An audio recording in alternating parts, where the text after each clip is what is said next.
So we've already been chatting a little bit, and so kind of got the sense that most of you here are pro-life, which has not always been the case when I give these presentations. But I still want to commend you for coming out to something like this, because regardless of where you stand on abortion, a lot of people don't want to talk about it in general. And so to come to an event called Let's Talk About Abortion, I want to give you guys credit for that, to actually enter into this and to inform yourselves on how to actually have good conversations with people that might not agree with you on this issue. And the reason that this is so pressing right now, as you all know, is because abortion has been thrust into our debate here in the state with Proposal 3, the Reproductive Freedom for All proposal. And to put it simply, this would make Michigan one of the most pro-abortion states in the country. It would change our Constitution to actually enshrine abortion rights, which would nullify any pro-life laws that have already been passed and would make it very difficult to pass any in the future. And so that's been kind of, it's been everywhere. It's been on every form of media, radio, TV, ads everywhere. Every time I click into YouTube, there's some Proposal 3 thing coming at me. They're all over banners on the highway, and so it's just been all over the place. But I find that before we can talk about how to legislate on abortion, we first have to really concretely know what abortion is to get to the actual root of it. And this is very helpful in our dialogues and our discussions with people, because abortion has in many ways become what I like to call a game of words. So both sides are kind of in this battle over how we use language, how we use words, and whoever can kind of twist the words in their right way ends up coming ahead in the public debate. This is why you'll see things like reproductive choice being used to define abortion, because who wants to interfere with someone's reproductive choice? It sounds hostile. Or, for example, it's also been categorized under women's health, because no sane person would want to be against healthy women. And so there's this battle of words to frame the debate so that before you've even had the debate, you've already lost. Another huge way that this game of words has impacted us, especially as pro-lifers, is that some people think that it is just a political issue. And so they're like, I don't vote, or I don't really understand politics, I'm not really smart enough to get it. Come on in, just have a seat. If they're not really into politics, they think, well, abortion's kind of out of my range. It's a political issue. I'm not a senator, I'm not elected. I don't really have to figure it out. Churches especially will do this. They'll say, well, this is a political issue. We don't really focus on that. But ironically enough, those who work in the more political sphere will say, well, this is a religious issue. This is a religious dogma. So you can only really have an opinion on this if you're in the church. And if you do have an opinion, just keep it inside your church. And so there's a really awesome pro-lifer who has put it this way. He said, politicians say it's a religious issue, and religious leaders say it's a political issue, and the bodies just keep piling up in the middle. But because that both sides have basically said, yeah, we're not going to touch it, abortion just keeps happening without anyone being able to say anything about it. And so I want to cut through all of those words and just get to the nitty-gritty. What exactly is abortion? And then once we've looked at what abortion is, I want to share with you why I think we should care about abortion. And finally, once we've talked about what abortion is and why we should care, I think it'll become evident how we should respond to what is actually happening around us. So first, what is abortion anyways? This is going to be the crux. This is, as pro-lifers, something that we want to keep returning to if we're having discussions with people, to really get at what exactly abortion is and not get deviated into all these other things, but to stay focused with laser intensity on this. And I propose that this is a very good definition for abortion. Abortion is a procedure that is performed to intentionally end the life of a developing preborn human. And there's a lot that's packed into that that can cut through kind of confusion around what abortion is. Because sometimes I'll hear people, especially in a certain age demographic, say, well, I thought that abortion was the same as a miscarriage. And that's why I say that this is a procedure that is performed to intentionally end a life, because many women go through miscarriages. I've lost a sibling to miscarriage, and it is not at all to be confused with abortion, which is an intentional decision to end life. In the same way, people could say, and pro-choicers will sometimes say this, well, abortion is a termination of pregnancy. Well, that's vague, because technically when you give birth, you also terminate your pregnancy. You're no longer pregnant. So this is a procedure that ends the life, not just ends the pregnancy, ends the life of the developing preborn humans. We need to be very clear on what we're talking about when we say abortion. And I want to actually focus on the second half of the sentence first, that it is a developing preborn human. Because if that's not true, then we really don't need to care too much about abortion. So what exactly do I mean when I say a developing preborn human? Well, from the moment of fertilization, there is a distinct, living, whole human being. So distinct, living, whole human. And this isn't just my opinion, this isn't just something that I've kind of thought up, like, oh, this is a good definition of what happens. No, this is actually backed up by really good scientific evidence. Now, I'm not going to run through all the birds and the bees of how this works, I think we all understand that, but when the sperm and the egg unite, there is now something that is completely different from anything that has existed before. There is now a new living human being. And so that is what is over there at the left side. You can kind of see the track of our development. And so for the next 2 weeks after that, we are described as a zygote. The stage of development for a human is a zygote. Very, very small, very young. After that, the next 6 weeks, we look like this. We all look like an embryo. And then from 8 weeks until birth, we would be described as a fetus before becoming a newborn. Now, when I'm talking about these different things, zygote, embryo, fetus, newborn, I'm not talking about like a different species of thing, obviously, right? To say I was a zygote, and then I became an embryo, and then I became a fetus, is kind of like saying, you know, once I was a toddler, and then I was a teenager, and now I'm an adult.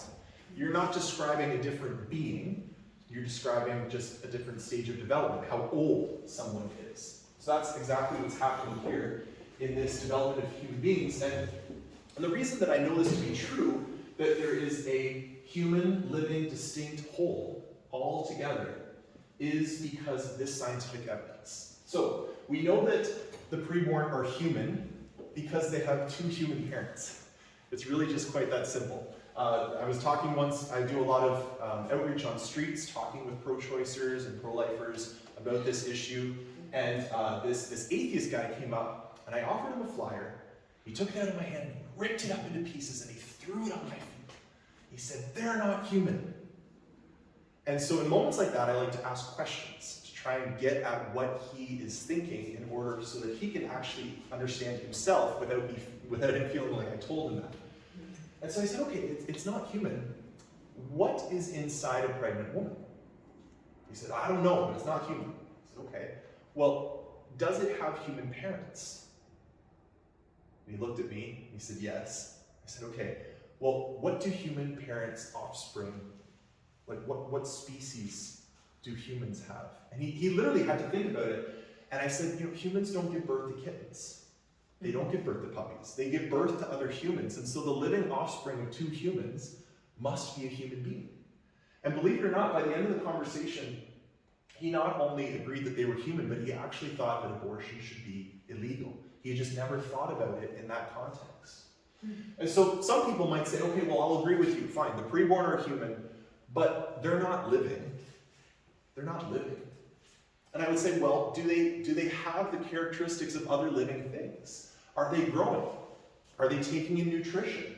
And especially when it comes to the abortion debate, it's a little bit cruel, but to say, are they capable of dying? Because in every abortion, something was once alive and now is not. And so if it can be killed, it implies that it was alive before that. So the preborn are human, they are living. And I once explained these two steps to a woman, I think it was on a university campus, and she said to me, yeah, but I have warts that are human and that are living. You don't want to give rights to them, do you?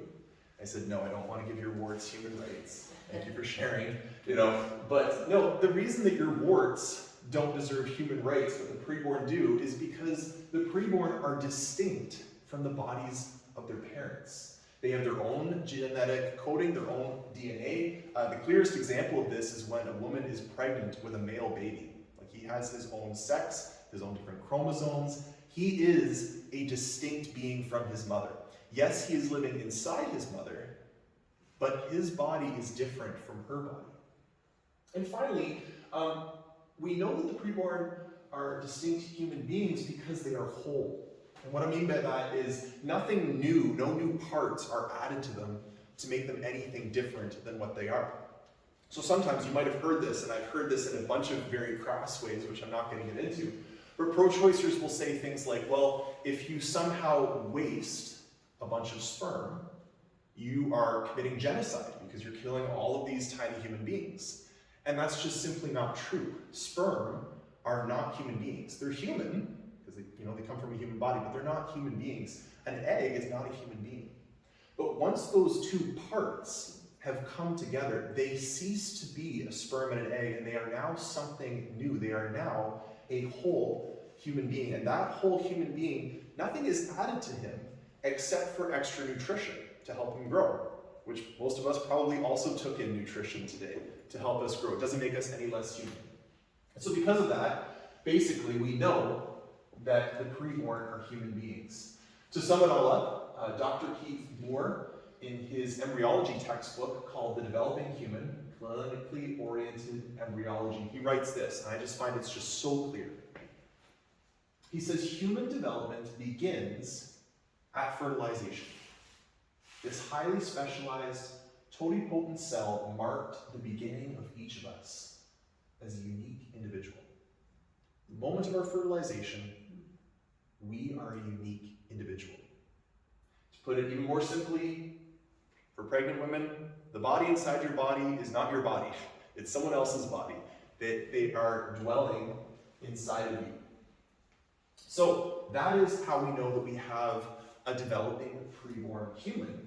But now I want to talk about the first half of that sentence. When I was describing earlier that this is our definition for abortion, we need to be laser focused on this. We've dealt with the second half, and now I want to talk with you about the actual procedure that is performed.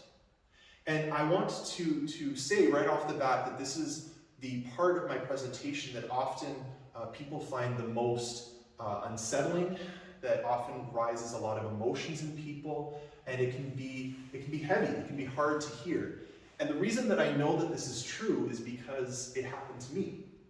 When I first learned the reality of abortion, I had a lot of emotions that came to the surface.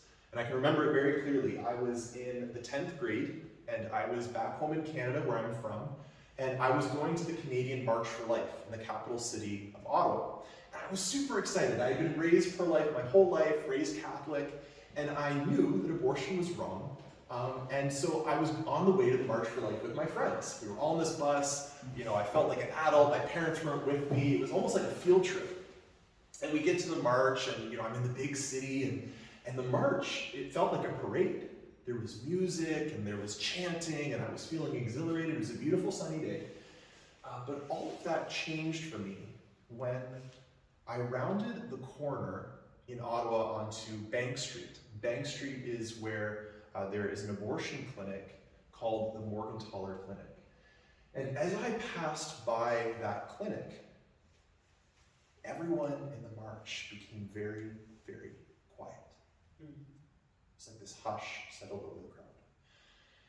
And I realized that the reason that there was a hush over the crowd was because for the first time in my life, I saw people who were standing holding large signs that had pictures of babies who had been aborted.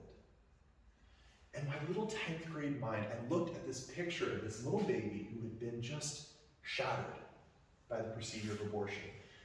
And my heart my gut was churning, my heart was moving.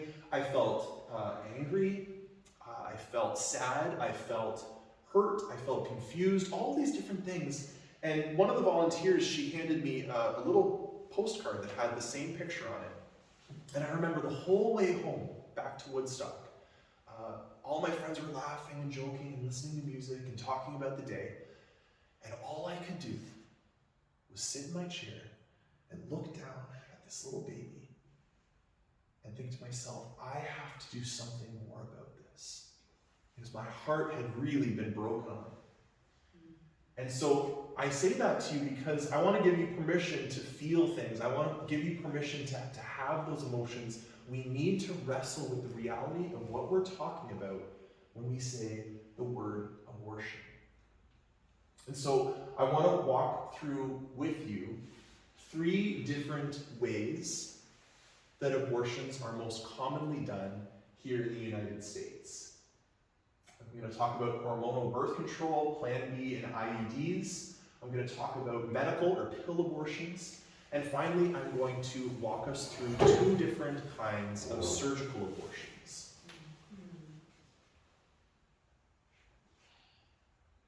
And so the first one I want to start with is hormonal birth control, Plan B, and IUDs. Now, invariably, when I say this, people say, well, hold on a second, that's not abortion, that's contraception. And you're right in one sense, because these things are designed to be, properly speaking, contraception. Properly speaking, contraception is not an abortion. It is preventing conception from happening. Contraception, it's against conception. So some way of keeping the sperm and the egg from uniting. And so the pill, very common, or Plan B, which is often taken the next morning, they prevent ovulation. So basically that makes it more difficult for the sperm to reach the egg. So properly speaking, that would be contraception, not an abortion. The same thing with intrauterine devices, often known as IUDs. That's what this is right here. A woman will have that implanted inside of her, which basically also works to stop the sperm from reaching the egg. And so all of that is contraception. However, what a lot of people don't know is that all 3 of these things have the ability, they have a secondary objective to also thin the uterine wall of the woman. And what happens when that uterine wall is thinned out is that when the embryo travels to implant into the mother's womb, he's not able to connect because the wall has been damaged. And so he's not able to connect, he's not able to get the nutrition he needs, and so he is sloughed off. And with the next menstrual cycle, he's flushed out, often before the woman even knows that she's pregnant. And a lot of people don't know this, that a lot of these forms of contraception can often act as very early abortions without people even knowing about it. And so it's important for us to realize that. But when I'm talking about abortions, most people ascribe it to when a woman already knows she's pregnant and wants to terminate that life. And so the earliest form that you can do this is a medical abortion. This is normally performed on babies up to 10 weeks gestation. So just for reference, this is a baby at 8 weeks old. So this is about the age when babies who are killed using this medical form, this is how old they are. So what happens is a woman will go into an abortion clinic, and the staff there will direct her to take something called mifepristone, or RU486. And she takes that first pill in the abortion clinic because they want to make sure that she's actually done it. They will then give her a paper bag that has the second pill. She's instructed to go home and in a couple of hours take that second pill. Now the first pill essentially poisons the baby, and the baby is poisoned to death and dies inside the womb. But now she has the body of this baby inside of her that she has to expel. And so that's what the second pill is for. The second pill is called misoprostol. Misoprostol basically tricks her body into going into contractions. So she goes into cramps, she goes into contractions, and as grisly as it is, the doctors tell her to take that pill and then normally deliver the body of her child into the toilet and to flush it down. And this can happen quickly, it can happen over a period of hours, and that's how the abortion is done. That's how she expels the baby. Now in the next slide, what I want to do is show a picture of a baby who was killed using this method. And I want to warn you about it because I'm going to show it, but you're more than welcome to close your eyes. I'll tell you when it's on, when it's off again. But I really do encourage you to look, look into the face of abortion to see the victim that we're talking about when I say this kind of abortion. So I will show the photo now.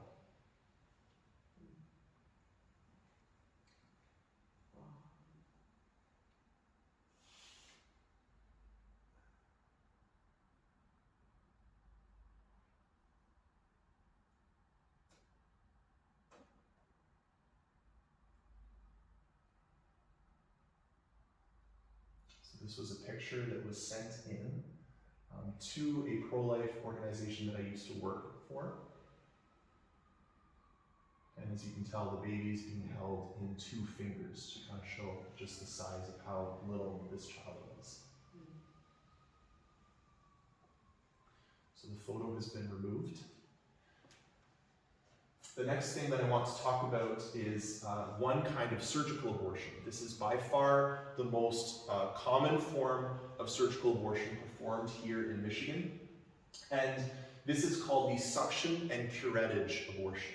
And I'll explain how this works. And basically this picture on the side, this diagram, is actually from a textbook that is given to instruct abortion providers on how to do this. So this is right out of their own textbooks, right out of their own medical books on how to perform this abortion. So the woman's cervix is dilated in order to give the abortionist access to her womb where the baby is living. And he inserts into her womb a vacuum that is tipped with a plastic tube about this long. And this plastic tube is attached to a vacuum that is much more highly powered than any vacuum you would have in your house. Now, when the abortion doctor turns on that vacuum, the suction is sent through the tube, and the baby, who's very young at this point, body is very fragile, the body is not meant to withstand that kind of pressure. And so the baby is sucked out in a bloody slurry very quickly. It only takes a couple of seconds to a couple of minutes. And the baby is torn to pieces, sucked out, and deposited into the pump of the vacuum. After the abortion is done in that sense, the doctor will then use a curette, which is a looped knife, like a handled loop knife, which he used to scrape the uterine wall of the woman in order to remove any leftover body parts that have been left behind, because he knows that if he leaves like a stray arm, that could fester and infect the woman. So he has to make sure that everything has been removed. And so in the next photo that I'm going to show, again, I'm going to warn you just like I did before, it will have 2 pictures of babies who were killed in this method, and I will show those photos now.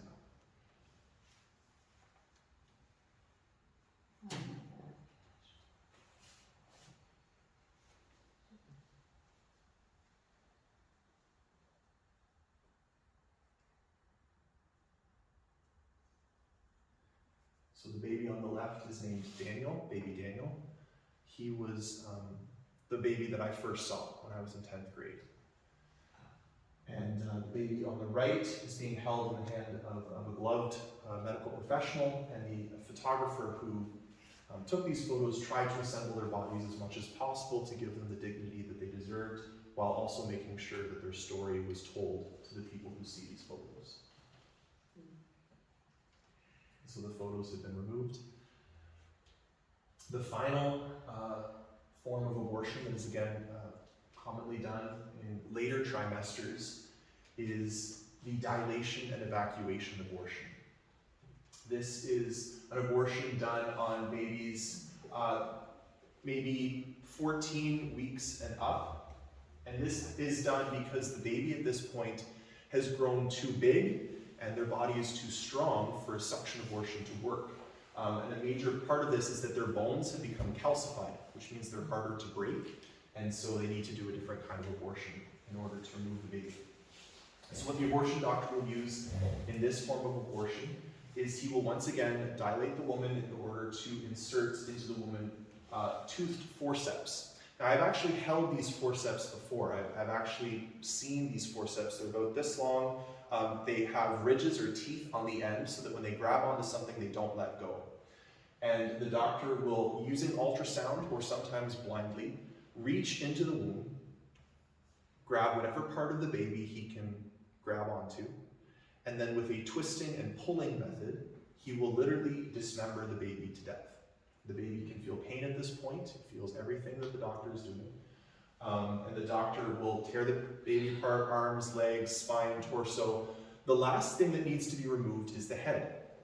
The head of the baby at this point is too large to be removed in one piece because that will damage the woman, it will rupture her. And so the abortion doctor will have to grasp the head and crush it, and the way that they know that they've done this is because a white material will come out, which was the baby's brains. He knows that then he has achieved that, removes all the pieces of the babies out, and often with this abortion procedure, he will have to put the baby together afterwards in a medical tray afterwards to make sure he hasn't left out any pieces because, again, he doesn't want infection. So he'll have to reassemble the baby, or his nurses and staff will, in order to make sure that they've gotten everything. And so the last photo that I'll show, this is the last abortion photo that we'll be seeing tonight, is a picture of a baby who was killed using this method at 20 weeks. And I will be showing that photo now.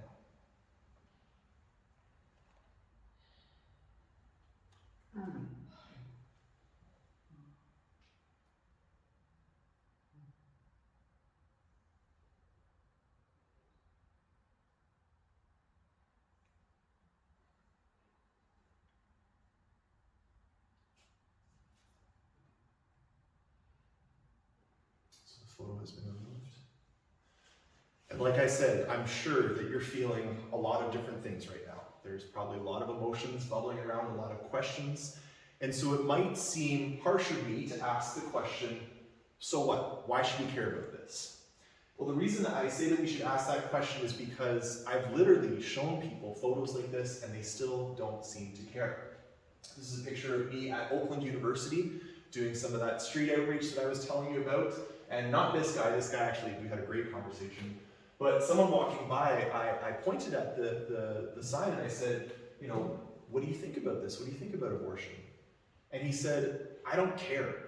The only thing that I care about is that you've ruined my lunch today. And so some people still need to be asked the question, why should we care? And we in the room need to ask ourselves, why should we care about abortion? Why should we care what's going on? Well, I would say that as Christians we should care because God has something to say about abortion. God has something to say about it.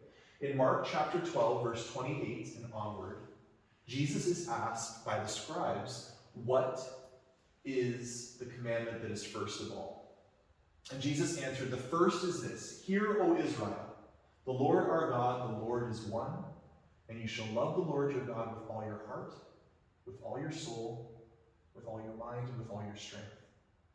And the second is this, that you shall love your neighbor as yourself. There is no other commandment that is greater than these. So we are to love our neighbor, Jesus says. In the Old Testament, God says it even more succinctly. In Exodus chapter 20, you shall not murder. So from the Old Testament to the New Testament, we can draw together what God has to say about this, is that we are called to love our neighbor, not murder them. It's really that simple. We are called to love our preborn neighbor. We are not to murder them. It really is that simple. If you were to boil down the pro-life argument into its most simplest form, this is something you can come back to again and again and again if you're talking with people that aren't exactly sure where they stand. It's this. First of all, that it is always wrong to intentionally kill an innocent human. And most people will agree with that. Most people say, yes, I agree.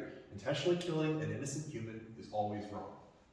Well, then you can say abortion kills that innocent human. And I think I've adequately described exactly why that is true, that it really does kill an innocent human. Therefore, the conclusion must be that abortion is always wrong. Abortion is always wrong. Now, it's possible even in this room that there might be some people that say, okay, well, always wrong? Like, maybe there's some exceptions, right?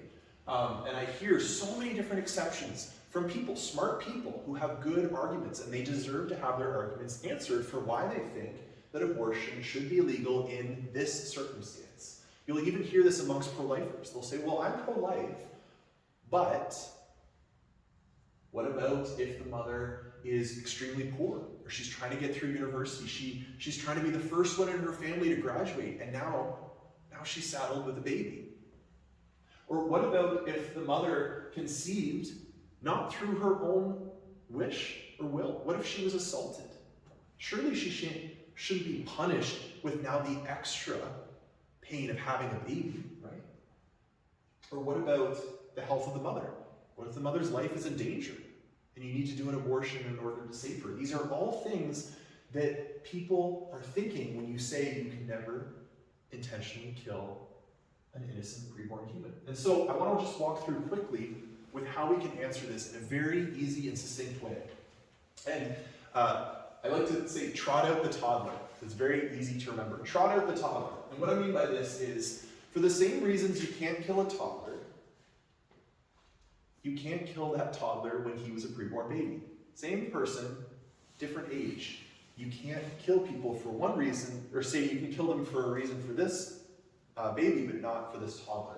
So, this is how it works. If someone says, well, what if the mother is poor or economically challenged? You can say, okay, I agree with you that is a very difficult situation. Let me ask you a question. Would you say that you can kill a toddler if the mother is very poor? And almost all of them will say, no, that's crazy, right? That's absolutely not. You can say, well, why would you kill the same person for the reason you just said, but not the toddler? Same thing works with the subject of rape. I remember talking with a woman who was very passionate about this. We just kept going back over and over again. I said, should a toddler get the death penalty because his father is a rapist? That doesn't seem fair to me. The baby's innocent. If anything, he's a new victim. He didn't want to be created in this way, but here he is. And she was saying, no, you don't understand. You don't understand. You can't punish a woman with a baby. And so I took a different track. Sometimes when people aren't responding to questions, it's good to phrase something in a story so that they can picture it. I said, okay, well, imagine with me that a woman has been assaulted and she realizes she's pregnant. And at first she's like, you know what? I can do this. I'm strong enough. I've got a good support. I can do this. She decides to carry the baby to term. She has the baby, and as soon as she looks down at the baby's face, she realizes, oh my gosh, he has the same eyes as his dad. And she realizes, I'm going to be re-traumatized, re-triggered every single day I look at this baby. And the woman I was talking with said, yes, that's exactly what I'm talking about. That's exactly what I'm talking about. I said, okay, hold on. Let me finish the story. Should she have the right to kill that newborn baby? Because it would save her from the trauma of seeing him. It would save her from the trauma of remembering her rape. And she said, no, you can't kill babies. I said, exactly. For the same reason you can't kill a born baby because his father was a rapist, you can't kill a preborn baby for the same reason. Now, when it comes to treating medical emergencies where the woman's life is in danger, this is where we need to be extremely clear about what we're talking about in our terms. Remember that I said that abortion is intentionally killing an innocent preborn human. Well, if you are trying to save the life of a mother, and in the process of treating that mother, the baby dies as a side effect, then you're not intentionally killing the baby. You don't want the baby to die. You're trying to save both mother and child. But we need to recognize that there are circumstances where if the mother dies, the child will also die. And so I say that we should treat these kinds of situations as a triage, where the doctor realizes that there are two patients in place here. There's the mother and her baby, and he tries to save as many lives as possible. Let me give you an example. There's something called an ectopic pregnancy, which is basically where an embryo implants in a place in the mother's body where he's not supposed to grow, somewhere outside of her uterus. And so as the baby grows, he's putting pressure on the organs or whatever place he's in on the mother. And as he grows, if he ruptures anything, that mother will die, and so will the baby, because he's connected to her, he's gaining nutrition from her. It is not an abortion to treat the mother by removing that damaged part, either her fallopian tube or the other place where the baby could be in. If you remove that, the baby will die. But you are not trying to intentionally kill the child. The surgery is designed to heal the mother, not kill the child. And so it's a very important distinction to take place. Because sometimes when people talk about abortion, and they're saying, well, what about the life of the mother? I would say abortions are actually never necessary to save the life of the mother. They're never necessary. But there are situations like maybe a woman who's pregnant with cancer and she has to go through chemo, and the baby dies because of the chemo. That's not an abortion.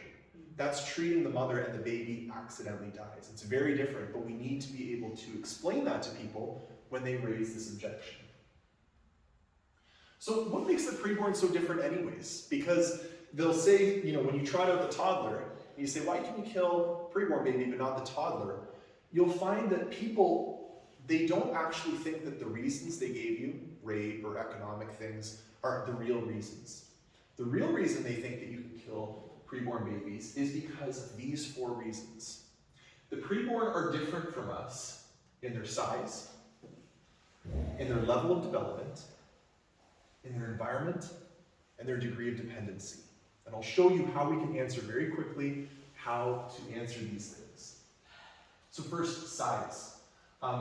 This is me and 2 of my friends, and pretty much since the time I was in grade 6, I've been bigger than all of my friends. So this is just another example of it. This is when we were down in Ohio. So I'm obviously bigger than them, but I can't kill them just because I'm bigger than them, which is laughable, right? It's like, of course. But you will hear this argument in a twisted fashion from pro-choice people who think that abortion is permissible on younger people. And they'll say something like this. Well, actually I was talking with a woman who said this. She said, yeah, but have you seen these preborn things that you're talking about? They're like this big. I said, yes, I know, they're very small. But they're human, they're living. I went through the whole argument. She said, yeah, I know, but they're this big. And that was her really only argument. They're just they're this big, they're this small. And I said, since when can we kill humans just because they're smaller than us? That's not a good reason. And she was forced to admit that, yeah, that isn't a good reason, but that was the only reason she had to stand on. Now, what about level of development?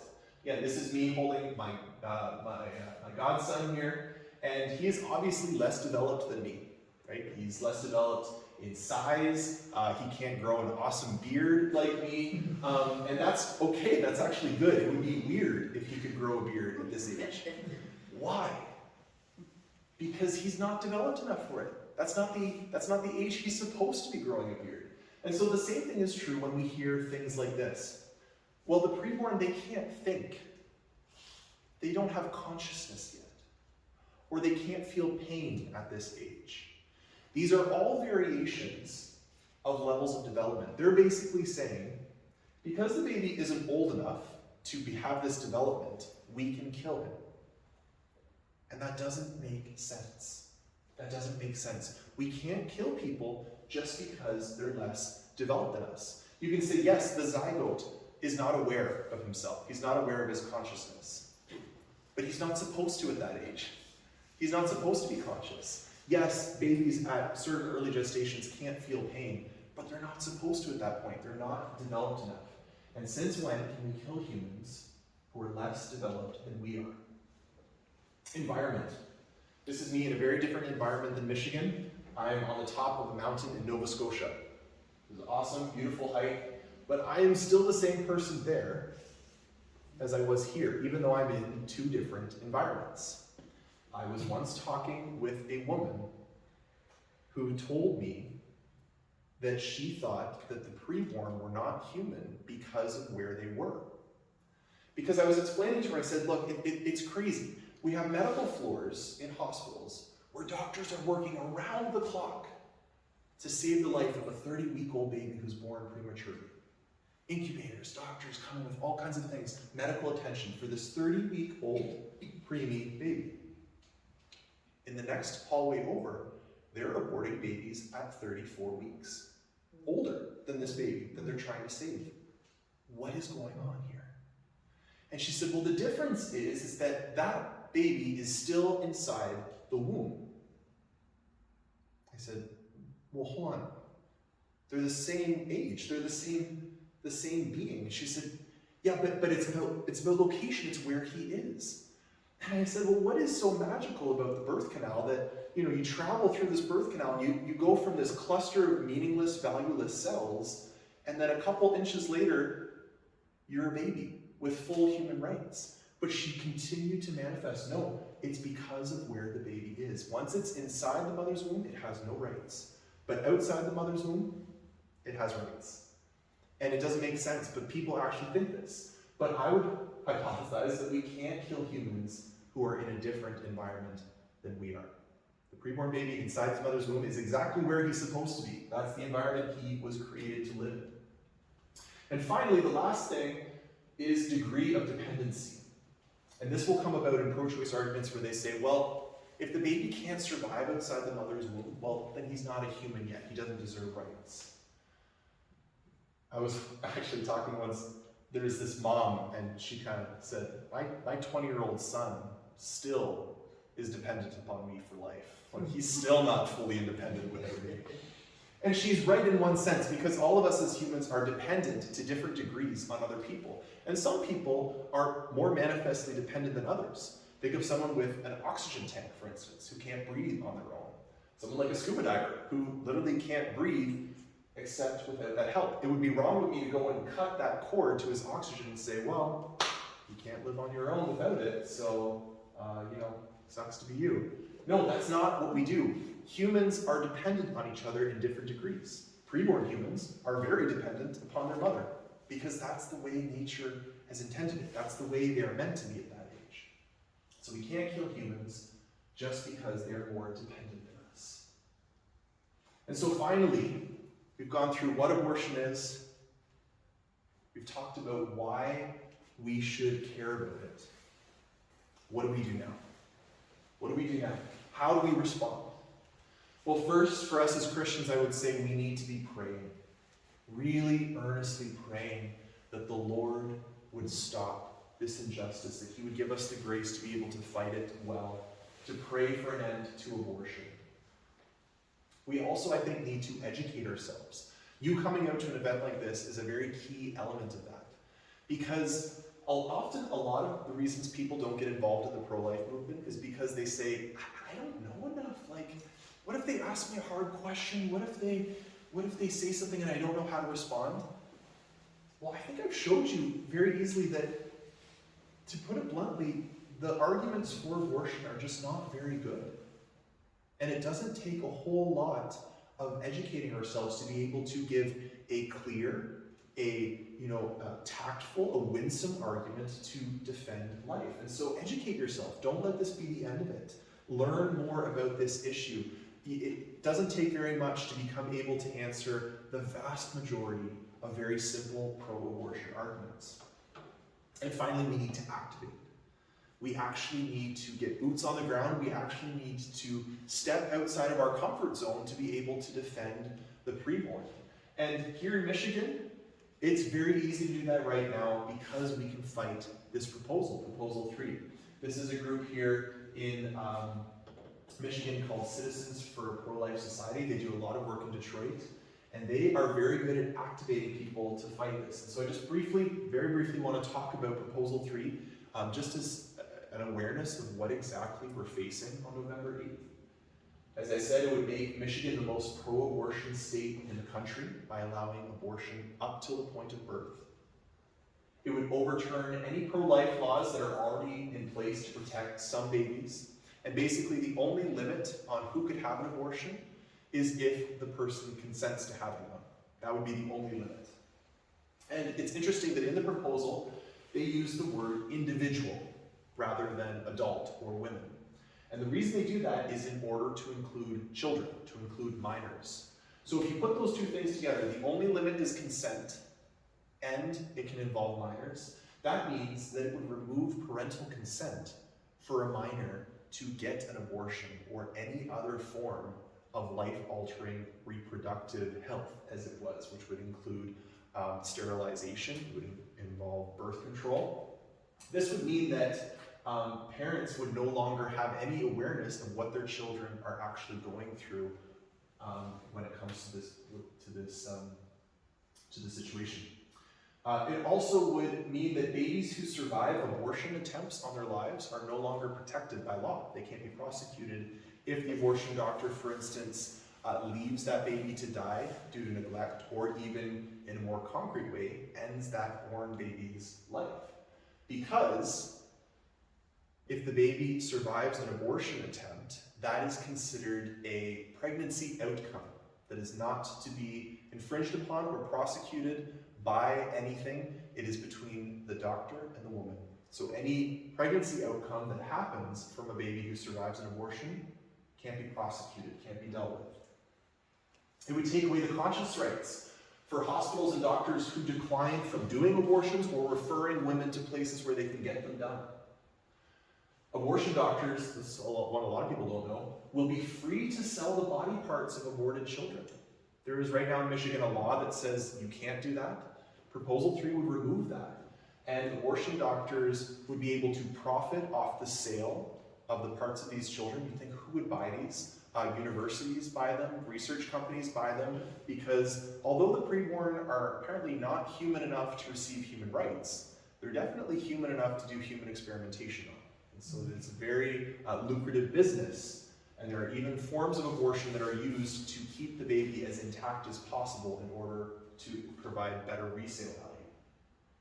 It would use tax dollars to fund abortion through Medicaid, and it would allow anyone to assist a woman in getting an abortion. You can't prosecute anyone who assists a woman in getting an abortion. That means if you help your friend get a self-abortion at home by looking up some way to do it on the internet, you can't be prosecuted for that. If a school employee decides to take your daughter in for an abortion at her high school, she also cannot be charged with anything because she's just assisting that individual in her right to health care.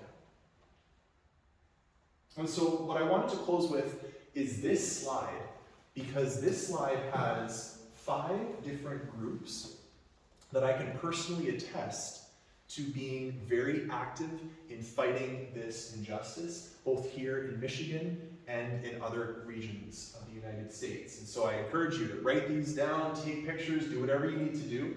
The first, as I mentioned, is the Citizens for a Pro-Life Society. They do a lot of activism on the streets. They do some political work as well in order to raise awareness on this issue. Amazing group, volunteered with them before. Protect Life Michigan is awesome. They have a lot of these signs made that they go out onto street corners and they actually start conversations with people passing by, and they train people on how to have effective conversations on abortion, and we see people change their mind all the time. The Guadalupe workers are an amazing group of people. They go outside of abortion clinics and actually try to convince women to change their minds. And they offer them every kind of financial aid they could need, housing. They're working on buying a car for this woman who just recently turned away from an abortion clinic local to us. And they walk with the women from that moment they meet them on the sidewalk long after the baby is born. And every Christmas, they have this big Christmas party where all the moms who change their mind come with all their kids, and they have like this big Christmas party. It's like a second family. It's beautiful. Citizens to Support Michigan Women and Children has been doing amazing work on educating people on Proposal 3, getting people involved in the fight to stop this proposal from being passed in November. Very, very good resource. And finally, Created Equal is a group that trained me. I used to work with them, and they are based out of Ohio, but they come into Michigan all the time to train people, to do activism, to do street work, and they have amazing stuff on YouTube, on all forms of social media, to actually train people how to be winsome defenders for life. And so I really encourage you to not let tonight be the end of your education, to be an end to your fight against abortion, but that you really plug into some of these groups or someone like them in order to do what you can. Put your own gifts, put your own talents at the service of the preborn children who are in so much need of our help. So I thank you so much for coming tonight, and I'll be around for as long as you want to ask any questions that you have about anything that I've talked about or anything else. And again, I really commend you for coming to something like this and getting more involved in this incredibly important fight. So thank you so much for coming.